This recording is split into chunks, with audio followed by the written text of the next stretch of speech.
You're listening to the Talkin TUF podcast, creating tough minds for fitness, nutrition, and business. With your hosts, Rob Foster and Josh Phelps. In today's episode, we're going to be talking about, is breakfast the most important meal of the day? I think we know the answer to that, but let's go through that anyway. The potential reasons for minor injuries and training niggles, so getting jacked up, cranked up after a training session, why that might be, and sort of little pains that may stop you from going further, and when you need to reset your diet, and 3 easy steps to help you do that. So I think that's a big thing. It's something we work on quite a lot with a lot of different people. I mean, there's obviously more than 3. We're going to give you 3. You know, some of our principles that we use do things that have been effective. Yeah, some great takeaway points. Friday. We're actually doing this Friday morning. This is a change up. Next week you've got your son's birthday, so you've got a bit of time with family, which is super important. And we won't be here on the Monday morning. 5 years. New toys to play with. I hope you come back in a couple of days. In case that's slightly stale, a bit harder. I can't. You'll agree with me on here. You can't leave food. Nothing. Absolutely nothing. Even if it's such a bad choice of food, yeah, you can't waste it. And this is something we actually work on with clients several times. It's a thing that's been drummed into me for years. I think actually, to be honest, I don't even think my parents were that harsh on me, like finishing a meal. I think it's purely greed. And you know when it's something, I don't know, I suppose we're fairly good the majority of the time, so when it's something like crazy like cake, it's like, oh, cake, yeah. Can't leave a crumb. Oh, I love it. I literally am the person that gets their finger and like tries to, you dab your finger onto like the excess pieces of cake and like icing, you're just like, yeah, I'm terrible. Anyway, that's not ideal. So we start off with gym fails, and today's gym fail is brought to you by Josh, age 24, 25, something like that. And it was a first powerlifting competition. So it was a novice powerlifting competition, never done it before, really only been lifting weights, what I would call properly, in terms of having some structure and things, for about a year. And so the guy I was training with, my coach at the time, I suppose, and my training partner, very much powerlifters, really experienced, GB powerlifters, all this sort of fun stuff. Me, not so much. And we went to a novice powerlifting competition. We actually went with a few clients, so that was cool. And a couple of them got involved and did that, and it was really, really cool. It was a good experience. It was something to do. Went to Bulldogs gym and Genesis gym down in Wembley, so it sounds pretty decent actually if you want to have that. Yeah, I went to a powerlifting competition in Wembley, London, and you kind of make it sound like really good, but the reality is, it was novice. It was kind of whatever it was, but there were some very impressive lifts going on there, and I remember I had to sort of cut weight a little bit, not a huge amount. We weren't doing anything drastic, but I had to be in a certain category, so I had to whatever you do, sort of get yourself ready to make sure that you're not going to be over the weight. I didn't do any like real water load or anything. Big day comes around, so already a little bit nervous, living in the flat at the time, and realised that I'd actually locked myself out of the flat that morning after work. So I was like, oh, disaster. Bad prep. Terrible prep. I'd actually gone up, weirdly, just to my parents' house to help them out, and I basically got Pro Star shorts, which are like my 5-a-side football team shorts on from about however many years ago. So these shorts are like, terribly not fitting me. Just little nylon blue shorts. I've got a pair of Toms on, for those people that don't know, it's basically quite a lightweight shoe, very lightweight shoe, right? What are they made of? They're straw or something. I reckon they fall into like the vegan category, those shoes, they're basically organic shoes, you could eat them. And then a t-shirt that was like, when you just put on a scrappy t-shirt and it had like thread hanging out of it. Anyway, next thing, it's like, well, we've got to go.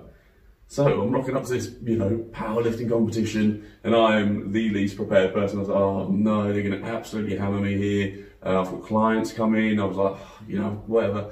Turn up to the competition, and yeah, that's it. It's the complete opposite of the one who has all the gear and usually no idea. Yeah, it was. You've got kind of an idea, but I basically, I want to say I I tricked them. I got in their heads. They're like, who's this guy? I mean, I've been to competitions and things in the past.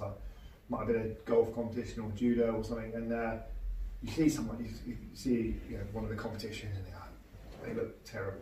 Like all that perception of was that guy? The first perception, you're like, wow, they have just rocked up and they've got, for golf, for instance, it's almost equivalent to someone rocking up with their 4-year-old's plastic clubs. Like, what's he going to do with them? And then he spanks it down the fairway. Fair one, it's. I turned up and there was a guy there with a mohawk. A mohawk. I mean, how intimidating is that? Yeah, I mean, he looked like he could eat me. And anyway, I go for the weigh, and I was like, chatting away to some guys, like some big guys here. Oh yeah, they're in your category. I'm like, what? I'm quite a heavy person. I'm just naturally a little bit heavy. I think, anyway, it's in my legs. So anyway, next thing you know, we're in this competition, going out with clients there. I'm like, oh, wow, cool. We're all having a bit of a laugh and a joke and a giggle. And it's funny, like, you're looking at, once you've weighed in, you can eat everything. And it's like, we need as much fuel as possible. And like, there's loads of stuff we were going through. I mean, science there's so much science. All I eat now is just going to be energy straight away. It's like, give me like Snickers, just everything it could be. And I was like, flapjacks, protein shakes, less than 30, woo. And anyway, did all of it, went through some lifts. Without sounding like a wally here, right? I rocked up and I took my little gold in the novice powerlifting competitions. That was really, I got some PBs, but it was a gym fail. I looked ridiculous. I mean, I'm pretty sure my coach was like, all my friends are here. Told them that you guys are here, you come in and representing, the gym, and then you rock up in, 10-year-old clothes, and it was ridiculous. The guys had wraps, chalk, sniffing salts, mohawks. For those who don't know, powerlifting is literally 3 lifts, 1 rep, so as much as you can lift in each lift, right? Yeah, and you get a total for all 3 added together. You bench press and you deadlift. Yeah. And needless to say, it attracts the guys, the masculine, really strong, masculine, sort of warrior type guys who want to lift as heavy as possible. Yeah, the guys that wear, Toms and then you rock pro style shorts. Those masculine guys. Cutting the grass at home. That's exactly what I've been doing. I've gone up to clear their garage for them, help them move the stuff about in the morning before I went off. Yeah, ridiculous. Anyway. Who's this guy come to watch? He's actually lifting. Spectator, and almost like embarrassing. Like, then Josh Phelps isn't here. Can someone stand in for him? Who's this clown? Here he comes. He's lifting. I'm lifting. I'm not now. Oh, okay. Then you just got to get out. The funny thing is, you go and just rip a weight off the floor, and everyone's just like jaw drops. I bet they wanted to punch me in the face so hard. Anyway, so we're going to get on to talk. Actually, just a really quick side note. I know we're going off on this tangent here. We might actually get through some of the subjects people want to hear. But so clothing, right? I'm wearing a top today, and I almost didn't want to wear it again because the last time I wore this, I was with some friends. It's getting tighter. That's anyway because he turned around and was like, just told him that I'm going to be a dad in a few months. He's like, oh, congratulations. First thing he says, can't wear that top anymore, then can you? I was like, what? Why? He's like, can't be wearing a My Protein top as a dad. I was like, what? There's a code. It's my training top. I just got back from training. It's within the industry you work in. Yeah, I mean, I get it. But he's like, you can't be doing that, mate. I was like, So now I need to, and I'm like, I know there's like a dad bod rule, and I'm all over that, by the way. It seems like I can just chill out a little bit. So I'm up for the dad bod, but is there dad clothes? Like, is there a dad clothing thing that I need to work out? I guess you, and I suppose every parent can relate to this, but you spend less on your own clothes. Well, this is as cheap as chips. That's all I've got. I think your mind changes, your mindset shifts to actually spending money on your kids, and you just don't get around to buying any new clothes. Whether they're training tops, so I don't see why you can't get away with wearing that. You could literally be going to the gym to train. It's obviously it's affected me. Would you wear a polo shirt and chinos? Well, I suppose I had gone around their house afterwards. I mean, I'm a bit of a smelly kid, I've been working, training, and I just nipped around there. Because these guys are all like Friday afternoon, they chip off, right? Have a few beers. And like, what do they do? What's the fella do that you? He works in the offices for Tesco's. Okay, so I don't really know. Shirt and I guess so. tie, yeah, maybe. Hopefully, wears clothes. That's always awkward. But not uniform, obviously. You wear.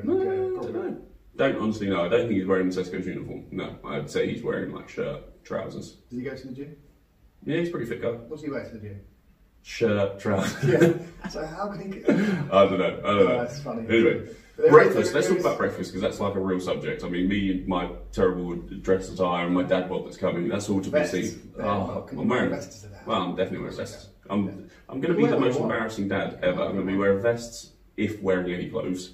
probably snap back just to really emphasise, you know, the fact that I'm a bro. Still young. I'm literally 20, honestly. Breakfast being the most important meal of the day. We are doing this at breakfast time. I've just had a stinker. I just had one of our, like, you know, instant coffees. I'm not a coffee snob, by the way. Not a coffee snob. Not really that big into coffee, but just had it. It was the most disgusting thing in the world. Yeah, yesterday I gave Grace this sachet of like skinny latte Nestle. It looked fantastic, but I was like, hey, you know what, Grace? You're a good person. You will enjoy this. Here's my skinny latte. And there was a biscuit sent to us. And where's the biscuit? I don't know. I would ask Grace if she was around, but yeah, I'm pretty sure it may have been consumed. Yeah. So anyway, next thing, coming today, needed coffee. My coffee ran out of the little pods at home, so I was like, oh, I've got some instant coffee. Horrendous, absolutely disgusting. Yeah, so I feel like that started my day pretty badly. Maybe I'm a bit flat now. I don't know. Probably not. Probably just like a normal buzz. But coffee breakfast, wise, right? Yeah, I mean, we can relate this to the subject. Yeah. On that note, on coffee. McDonald's weirdly enough does a fairly good black coffee. Yeah? Yeah. Maybe I should have stopped on there. I never do it. Never do it. Cost versus taste, that's up there, I think. So if ever you see me in the drive-thru, it's for a coffee only. Yeah, right. Yeah, but I don't think I can do my normal of asking them to go, you can just fill up like sort of halfway of coffee and hot. A little bit of water. A little bit of cold water, mate. I'm not drinking for the hot coffee. Sitting there waiting for a coffee, as you do, in the drive-thru. We knew someone, and you know, who was ahead of us in the car. About 6 bags going into his window. I was like, he was trying to call me out to try and get a photo because I was sat behind him. I was like, I'll get a coffee, mate. Yeah. And then 6 bags, I'll be there. That ruined your breakfast. You have to get a coffee. Like, I'm going to go back around now. Hold the hash browns. So coffee for breakfast by itself, right? So some people I did that for, right? For quite a while. Just fasted basically. Black coffee, water, 0 calories. All the way through to about 11, 12 after training. So that was kind of a way I approached breakfast for a while. It fitted well because I actually had a busy morning, coaching clients back to back. So it wasn't really time. I could rush breakfast for sure, but almost wanted to enjoy it. Well, we talk about the digestion of food as well. It's not good. It's not good to be rushing through food. It's not good to be on your phone watching TV, all those sorts of things. I mean, it's a different subject completely. But yeah, mindless eating. Yeah, it's terrible. Same like trying to drive and eat breakfast, which people scoffing toast down while they're. I'm pretty sure that's illegal. Surely that's illegal. You've surely seen people with their breakfast on their lap going to work, right? No. Sat in traffic. There's not many people cracking around breakfast at like 5 o'clock in the morning as I'm driving through the back streets of Great Paxton. But streets of Great Paxton. I don't think there's many traffic jams. There's not a lot going on. Time of the morning. Jam on toast. Yeah. I love it. Yeah. So, but anyway, breakfast. I'm someone who has breakfast no matter. Like, so I will go on a stag do, right? And you get up at like 3 o'clock. It's the only time you're pretty excited about getting up at 3 o'clock. Stag do. I would even turn up and have like porridge or whatever it is. There's another goal for that though, isn't there? There's another reason why. What, to prevent me from being hammered? Yeah, because you know you're going to do some shots at 4 o'clock, so you have to put some food in your stomach. It's also, just in case you can't eat for about 10 hours, you're like, I don't know when I'm going to have to eat again, basically. On stag do's, sometimes you go all day without eating.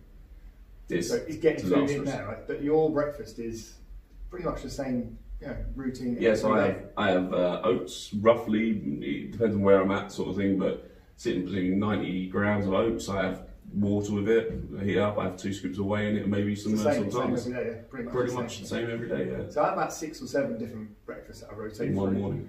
Yeah, indeed, and making up for the skipping breakfast previous, but no, and even skipping breakfast, not skipping it, it's delaying it so that it still have the amount of calories in the day. It's not like taking a big chunk out of the day and just not eating breakfast.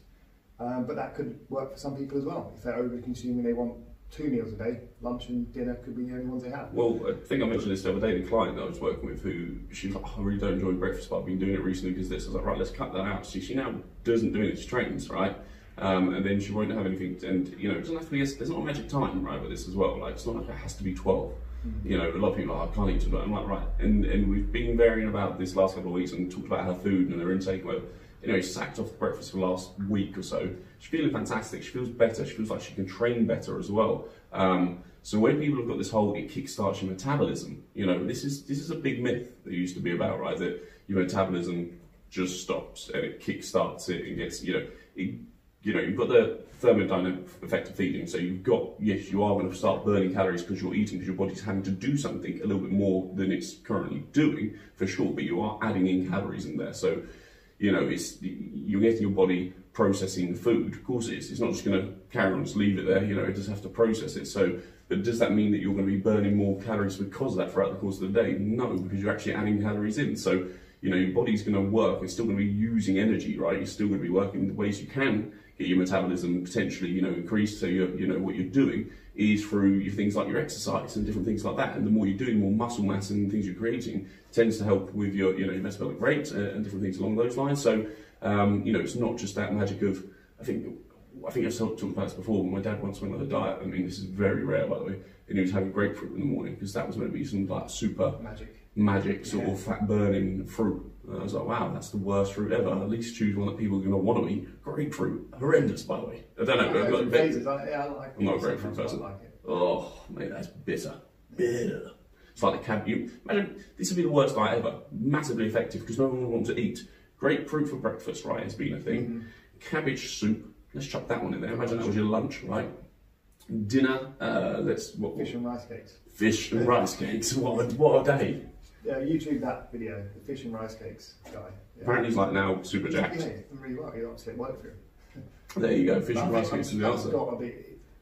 People say it's genuine. It's not put on, but I don't know.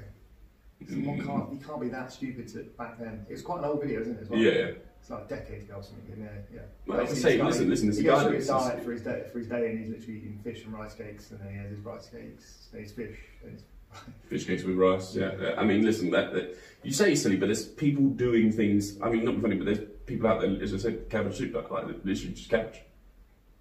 Like what can you get from that? Of course you're going to lose weight. Of course you're going to lose weight. You're not eating anything. It's basically ridiculous. You're boiling all the nutrients out of the cabbage anyway. I guess that's how you do it. I don't know. I would never want to know. I wouldn't imagine being near someone on the cabbage soup diet.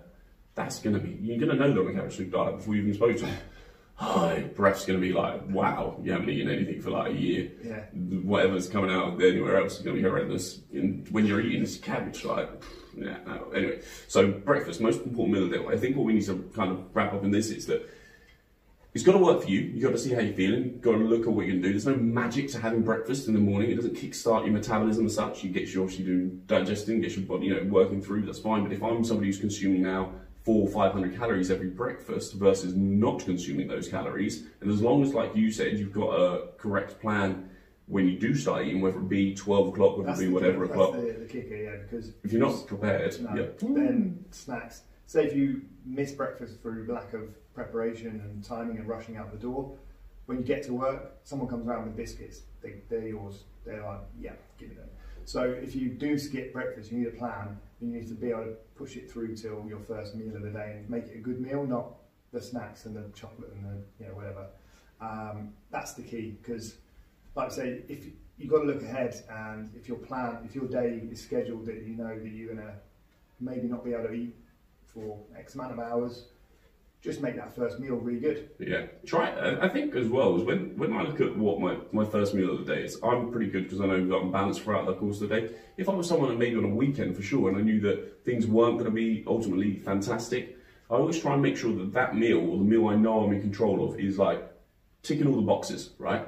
Getting some greenery in there, getting some greens, some veggies, something like getting some protein in there, getting the good sources, you know, fats, get all the nutrient dense things as much as I can in the morning, because say Saturday comes around, I don't know, say I'm playing golf midday, I get up, I have really good nutrient dense breakfast, get some good food in there, because there might be a chance that after golf I might have 1 or 2 beers, and do you know what, you get that Saturday afternoon, so you goes, oh right, we're going to have a takeout, or I'm going to see someone, and then you're like, you know what, it doesn't really matter too much, because I've got some, you know, I've aimed to get some good foods in there, I've taken good snacks with me on the golf course, you know, I've got a couple of pieces of fruit with me there, you know, maybe even a bit of greens powder shake just to support that. It may be that I've had whey or whatever else protein based in the morning. You know, there's different things you can do. And even if you do end up having, you know, lunch at the golf club or wherever else it would be for somebody else, you can choose something slightly smart without having to go, oh, I need a protein based greens. You know, you just go, right, okay, all right, it might not be perfect, but I'm going to make sure I get something here that's got me, you know, it might be ham, egg and chips, for instance. You know, it might be something that's slightly supportive, you know, got any greenery there, but, you know, you can work and get some salad put with that, or maybe, you know, it's up to you. Are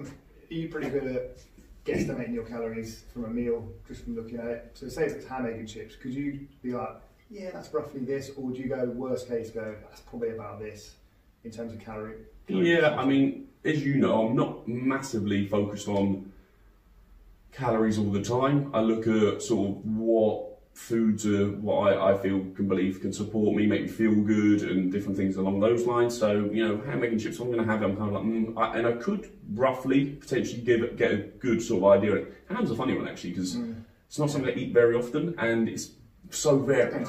Like you get wafer thin water ham, you get proper butcher's thick, you know.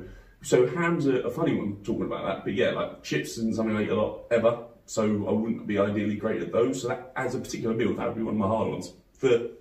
Often for meals I'd maybe have at home or cook regularly, so I'd probably be better at getting a rough idea on you know, some sort of curry that I'm eating out, or you know, chicken and veg something, because I'd still choose, like, you know, Sunday roast if I was to go out, because I don't go out all the time, but when I do go out, there's certain things I like to eat because I don't necessarily cook at my home. We don't cook Sunday roast very often at home, so when I go out on Sunday, I'm going for the roast, you know, so I could probably get a rough idea, but as you say, it's hard. It's tough, but you can get an idea. You could probably go worst case scenario, so if you have something like a sandwich, or say it's like a meal deal, or some a pub sandwich, for instance, on nice bread and some sauces in there, whatever as well. Call that 500-ish calories, about 500, just for a small light lunch.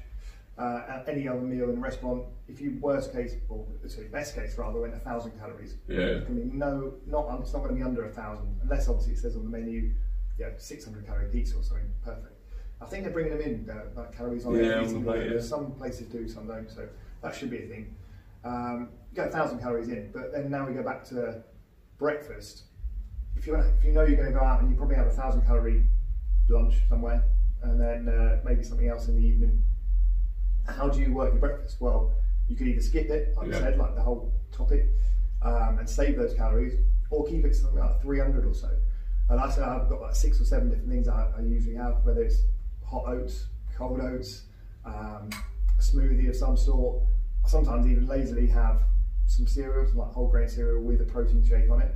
That's actually pretty good. Yeah, no, I've done that. I know it's a processed cereal, but it's really quick. It actually balances out a little bit better.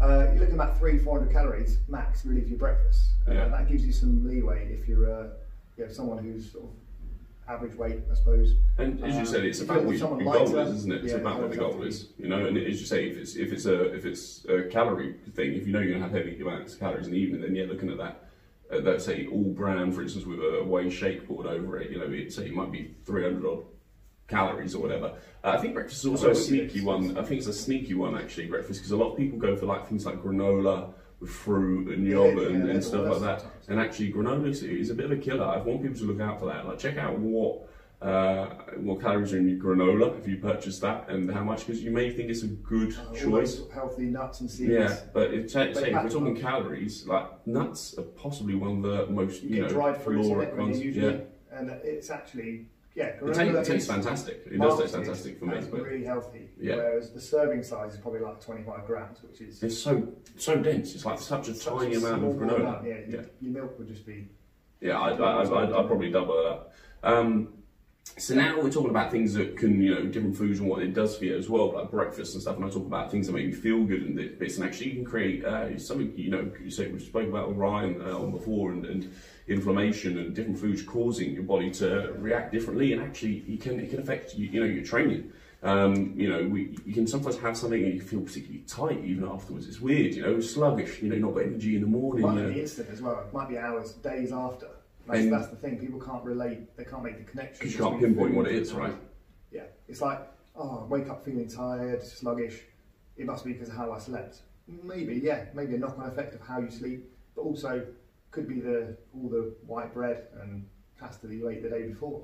And that might have been the thing that affects your sleep even, and we always talk about other things, but when it comes to that it can lead to causing injuries and getting niggles and different things that we said, and these are things that I think people don't foresee that are effective. When we look at things that maybe cause these, you've got fatigue. You know, you've got body's fatigue and you're maybe pushing on. I mean, especially at the moment, people are going back to the gym, they're pushing on, they feel fantastic, but then they're going to keep pushing. Potentially when their body's starting to tighten up, feel a little bit sore, feel a bit tired, like, oh, I've got to keep doing this because they're maybe working off something like a percentage program, or just because they're not being funny, ego's getting in there and they're pushing, oh, I've got to get back to these weights. And that's when injuries come from potentially overloading or doing too much in a way that, you know, they're just not controlled about it, not listening to their bodies. Not warming up properly, you know. I mean, to be honest, I'm man up. I'm classic for it, you know. We've got better with it, but if you look to me, what, 3 or 4 years ago, it was like, right, okay, jump under the bar, 10, 15, 20 reps of just an empty bar, sort of do a bit of a shoulder roll, yep, it might jump be on the 3 sets a time you're working weight on. Which is crazy, isn't it, really? When you go from 0 kilograms to, say, a 200 kilogram squat, yeah, and you've done it in 15 minutes. I mean, if you look at some of the, going to the extreme now, some of the Olympic weightlifters, they spend like 2 hours training in the training room, just warming up, doing mobility, go back to the bar, do some light bits, come back and do some mobility, get hammered out by it. Obviously I know they're to the pinnacle of the sport, but 2 hours, and then they warm up to their working weight lifts, and that's like one lift. They've already squatted. Versus, yeah, you know. Hammering through it in 10, 15 minutes. And it's fine if you were using a weight, say if it was 100 kilos, and that's relative to you, say if it's like 50% of the max you could lift. You could warm up and do some working sets in 15, 20 minutes easily. But to go to the real heavy reps, and that's where we probably made a mistake in the past, and we're like, oh no, we're fine, we're young, we feel all right, and jumping ahead, and then say, even if you're eating foods to get the calories, but not necessarily the nutrients, feeling a bit inflamed, maybe not even knowing about it, but your joints are under stress, and there's just not the repair recovery there, and you start picking up these little injuries and niggles. It can really make obviously a knock-on effect, and you can just feel in day-to-day life gets, you say, jacked up, and you feel like that twinge in your neck or your back, or you feel like, yeah, it's just, you're not 100%. I think if you're picking up injuries regularly or feeling real stiff and tight regularly, yeah, not only look at your process of warming up and what you're doing, and are you being smart about that, spending the right time. It is tough, don't get me wrong. And when you get into the gym, you're kind of like, oh, you know, I just want to get on with it, sort of thing. And there, you know, it's tough. Like, there's no point lying about it. If you're not somebody who's mega keen on it, if you can make it a part of your process, or even better, if you can do it maybe like, you know, at home or things on a regular daily basis, just as part of your daily routine, which is getting up, doing certain movements. I spoke about it in the past. Bless him, my granddad used to get up and, you know, we went on a golf trip and looked at the end of the bed and he's like doing his arm waves, doing like rotations. I'm like, what is he up to? But, you know, that's his daily routine, and actually, what a legend. And if we started to do some of those things, you know, just did even some basic movements, side slides, you know, just real simple stuff, hip rotations, a couple of bodyweight squats. It sounds daft, but for a lot of people, they won't squat properly in a day at all. And you think about actually, you know, and then just go and try and squat, and everything's tightened up. So doing these movements would be brilliant. But if not, say, look at what it is you're consuming. Are you actually not fueling your, you know, you're purely looking at the calories, and actually, could you look at nutrient-dense foods? Could you look at things that maybe support your joints? You know, are you getting good, you know, fish oil? You know, is it you getting good fatty foods? You know, decent foods, like, you know, different variants of foods, or are you constantly just going chicken, rice, broccoli? And actually, that might not even work for you.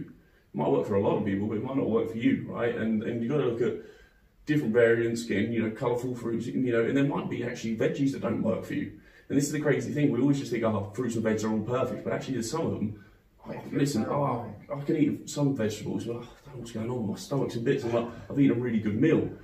And I'm like, you know, and then then you're under pressure, and the last thing you want to do then is go and squat. Believe me, like, you know, if you're under pressure, it's you know, so then you start tensing up a little bit more, and then you're like, oh, and then you're trying to squat heavy. Yeah, definitely. And yeah, unless you want to be that guy in the gym where it's just like, you know, no one wants to be that. Yeah, it's a gym fail. Yeah, it's squat.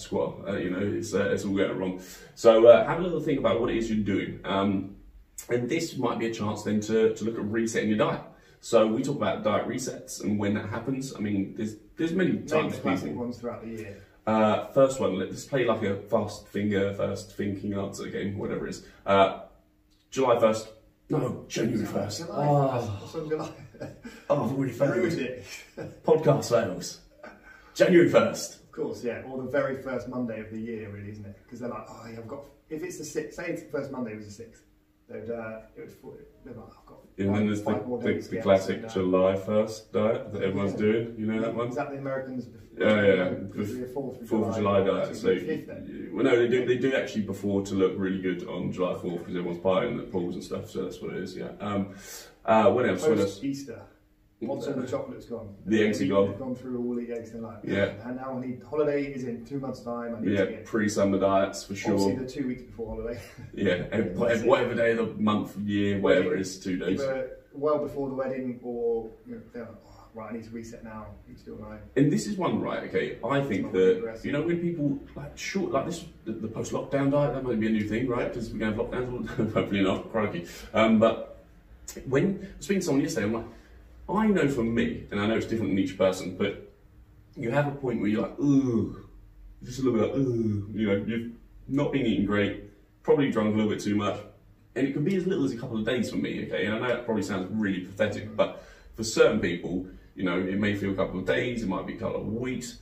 There's certain people who can ride that feeling for about 2 months, I'm sure, but there's got to be a point with everyone, surely, where you're just like, oh, this is not ideal. Like, I'm wrecked. Like, I can't walk up the stairs. The kids are running me ragged. I'm tired the whole time. I feel like I can grab bits that I shouldn't be able to grab.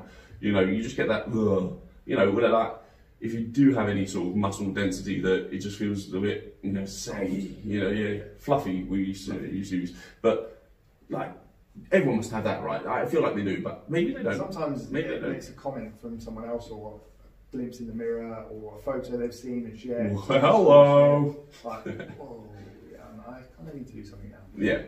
Or it might just be, say that flick of the switch or a date, they're waiting for that date now I'm starting. Yeah, and this, by the way, just want to throw it out there in case you get was like, oh, body shaming. It's not body shaming, it's how you feel, right? I'm talking about people, how they feel, because as I said, without being a wally, but I can be 2 days and I probably wouldn't look any different. It's how you feel, right? If you're not feeling good in yourself, then you're probably not going to carry yourself very well. You're probably not going to be doing things to your full potential. You're probably a little bit off, course anyway. So feeling good. So resetting then. So say we've come across one of these times, right? Post-lockdown's a reset. This is a reset. Let's talk about now. Let's go through 3 things, right, that could be a way of resetting. What would you do? A lot of people go all out, and so the first thing is identifying the good and bad things that are in your diet right now. And A, if they're bad, how can you keep them in? B, if they're that bad, how can you get rid of them? So, the bad things that are potentially things you can't, that are good for you, and good in inverted commas almost, that if you get rid of it, it's going to have such a bounce back effect that you're going to just binge on it more. How do we look at them and fit them in our diet as like a non-negotiable? Firstly, just so that you don't go really restrictive for 2 weeks and then binge and fall off the wagon again for another 2 months. Yeah. And how do and those bad foods that we know we shouldn't have, and you can get rid of them when you don't really want them. So it's the things, the meal deal sort of bulk buy things that you find you just find yourself buying, having in the cupboard and eating because they're there. Yeah. How do you get rid of them? Well, okay, obviously the weekly shop is probably for most people anyway. It's a great time to just sort of reset what you actually buy and get the things in. Basically, fill your cupboard and your fridge with the things you want to eat. You need to eat. So I reckon there's probably less than 50% of people listening that actually do a shopping list. I still believe that. I don't think there's a lot of people who do a shopping list. I think people have like a base of they know what they need to get. They know, like say for me, they know to get oats, you got peppers, chicken, whatever. If you walk around the shop, and then they're like the same route and the same things you pick up and put in. Oh, that's different. I've tried that. Oh yeah, Sally told me about it, and it's like right, I've got £1.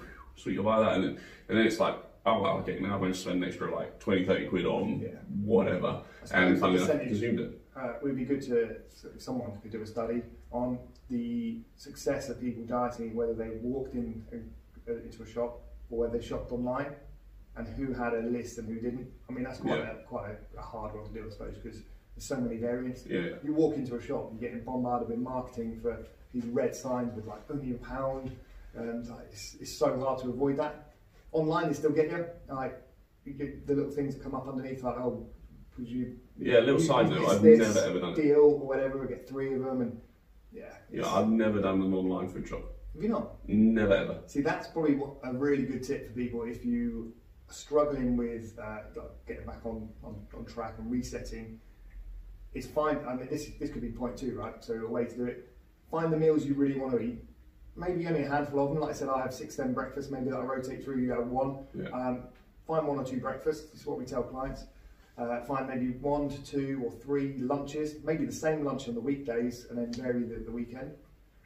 Find maybe 2 or 3 dinners and then leave a gap for maybe a takeaway or a fake away if you want to make one. And literally you've got like, let's say 10 meals, 10 different meals.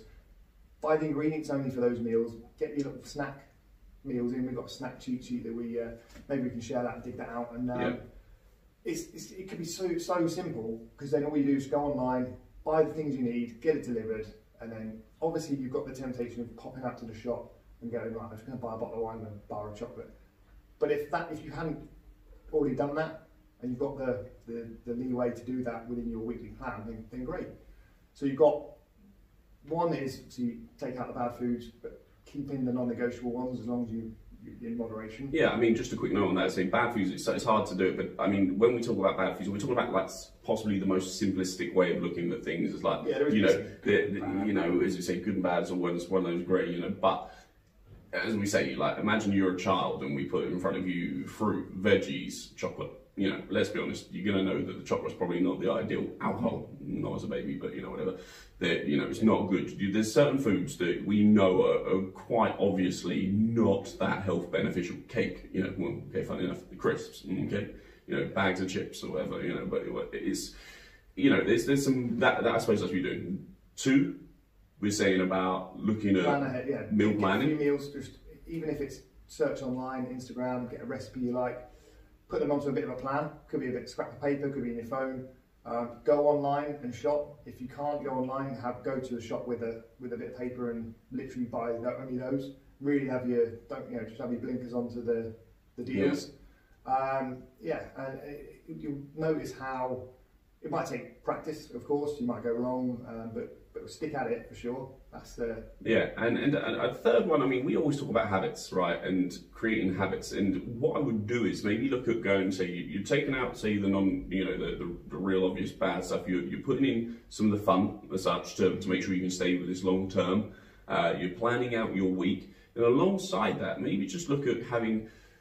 When we talk about habits, I have this thing that I like to do, right? Is the minimum maximum sort of thing, right? And I almost have, like I said before on the Saturday thing, is that there's a minimum amount of things I have to get in each day. So for me, and this might be like a habit, X amount of water, you know, greens, you know, at least minimum would be once a day, right? But I have to have at least once. Maximum could be every meal I have. You know, there's some greenery with it, so that's great. So as long as I'm somewhere within that buffer, if I don't even ever reach my minimum, then I know I've really got to sort things out. So like with water, you know, my minimum is going to be 2 litres of water a day. And maximum, you know, say obviously I've got to be, it depends on what the day is, what my activity levels are and all these different things. But so almost having like a minimum, maximum. Another way of doing this is, if I do this, you know, when this happens, I will do this. So you've got like options around these, so you're ready for like sort of the worst case scenario. So, you know, minimum, maximum is a good little thing to do. Go, right, what is my minimum requirements of my day to succeed? Water consumption being 2 litres, so that's got to be hit. You know, greens at least once a day. You know, sleep minimum 6. You know, I mean, I would be so disappointed with that, but that'd be my minimum. If I don't even get 6, I'm having a nap somewhere in the day, and we can talk about that and the benefits and whether that actually helps too much or whatever. But you know, there's certain things. Protein, I would make sure that the minimum at least 1 to 2 meals, or for me, I'd be going minimum. I've got to be hitting like 60 grams of protein in my day. That would be like my worst case scenario, because I know it makes me feel fuller. Minimum 1 piece of fruit a day. You know, this is just little things. These are my minimums. Obviously, I can look at my perfection, which be my completely planned out meal plan, and within that meal plan, hopefully I've planned for getting a good range of veggies in there, good range of fruit, you know, 3+ litres of water, possibly for me, say 120 grams plus of protein at least, you know, whatever it may be, but I've got sort of those like perfect. 70 to 80%. Yeah. Good part, I suppose, then you can... And then, yeah, exactly. So have a minimum, maximum, and go, right, what is my minimum I have to do? Like having that as a reset, so going, right, I may not always be perfect, and actually nobody is. So, but I do know I can at least achieve this on a daily basis. If you do like all of those minimums, you're probably not going to be too bad off, but you can also turn around and go, right, it wasn't my best day, I only got 2 litres of water, I only got, you know, 80 grams of protein, I've got greens with one of my meals. The next day, I'm supercharging for that, you know, maximum. I'm supercharging, I'm looking at, right, hitting my, you know, whether it be 150, 200 grams of protein, whatever it may be for me. You know, I might be going 3 litres of water, I might do, you know, my steps, for instance, you know, if my minimum's got to be like 6,000, you know, for me, that's a real low end. Yeah. If I've got that though, if I didn't have 6,000 though in that day, I'm going out, midnight walk. But I'm doing something because I make sure I hit that 6,000. I'm walking around the living room, I'm doing what, the garden, you know, whatever it has to be. But that is a minimum requirement. If I don't hit that, then yeah, I'm starting to really need a bit of a slap on the wrist sort of thing. And if so, maybe get some coaching, get some help, get some support, get some accountability, because we know it's not always easy.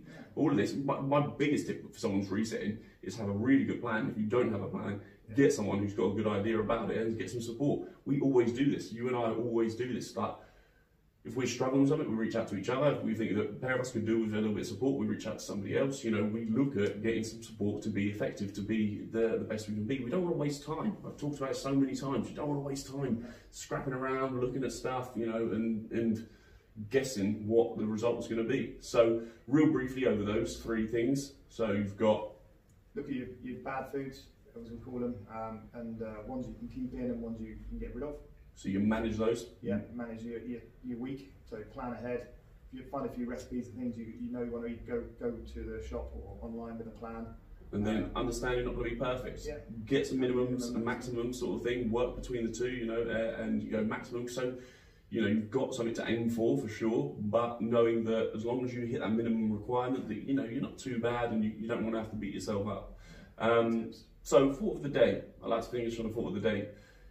You're saying that your health and the health of your loved ones around you is what you value the most, but do your actions say the same? So there's a lot of times, and the reason I say this is because I failed with it personally, you know. A lot of the time, you know, like the past few years it'd be, you know, I value my friends, family, all this lot, but actually my head was so far into business and working every hour in the sun, which I thought was benefiting friends, family, all that actually I wouldn't see my friends for like 6 months sometimes. I'd have the odd text and stuff. You know, I wouldn't spend lots of time with them. I'd see my family, I was quite good at it, maybe once a week, but still there's certain things I felt like I was missing out on or not doing. And that's why I was saying I really truly valued and who I valued. But actually my actions weren't saying the same. I was saying it, but I wasn't doing it. You know, lots of people say, oh, you know, my family's health and this, and then their actions aren't speaking that, you know, they're not looking after themselves. You've got to look after yourself before you can look after others. We know that, okay? And I know it sounds like it's a selfish thing, but if you're not looking after yourself, you can't not look after the others around you the best you possibly can, because if you burn out, guess what? No one's look after you, no one's look after them. Then it's all gone down the hill. So think about what it is you really say you value. You know, what do you value most in life? And then look at, do I actually value those? Are my actions following what I say, or am I just saying it to make myself feel better? You know, it's a hard thing to say. You know, am I really living by what I say I truly value? You know, do I really value my friends and family and stuff? Am I spending enough energy and time with those? Yes, I know I need to work, and we do have to do that. You know, the majority of us anyway have to do that to support and provide. But if you're supporting and providing but never being there, and the only thing you are providing is financial support, then maybe that's not really what you need to be doing. Maybe you need to look at how you can maybe be there emotionally to support them, physically to support them, to be there, spend time. It's a hard balance, but look at your true values, what you really, really care about. If it is that you value expensive cars and big houses and things like that, then yeah, okay, fine, do that. But realise that, you know, you don't be saying, oh, I'm doing it for my family, because the reality is you're probably doing it for you, because your child at 3, 4 years old probably doesn't really care whether you've got a super expensive car or car that gets you to A to B, you know, but if you're spending all your time away from your child, they're going to probably know that when you're older, you know, and there is a sacrifice, there is a balance, but look at your values truly and think, do my actions really follow my true values, or am I just saying it because it makes me feel better? Yeah, real. Cool. Real talk. Real talk. There you go. Boom. Pow. So we video this, obviously put it onto YouTube as well, so you can watch us chat opposite each other. No guests today, obviously, just us two. Check us out on YouTube, subscribe, like that channel, and obviously we're on the podcast Talking Tough. Tell a friend. Cool. Cheers, guys. Thank you. Bye bye. Peace.